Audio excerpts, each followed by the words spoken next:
শামসি হিমঘরে আপনাদের সবাইকে স্বাগত। দেখতে পাচ্ছেন আজকে আমরা শামসি হিমঘরে চলে এসেছি। শামসি হিমঘরে A to Z জিনিস আপনাদের জানাবো।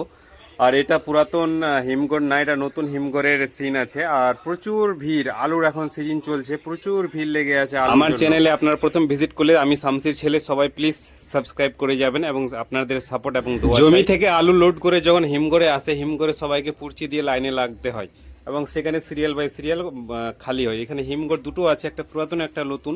তো নতুন হিমঘরে ভিড়ভাড়টা একটু বেশি, নতুন হিমঘরটা একটু বড় বেশি। আর প্রচুর ভিড় লেগে আছে এখানে, অনেক সময় লেগে যায়, কারো একদিন দুদিনও অবধি সময় লেগে যায় হিমঘরে আলু খালি করতে। খালি করার পর সেখানে হিমঘরে রাখা হয়, এটা হিমঘর।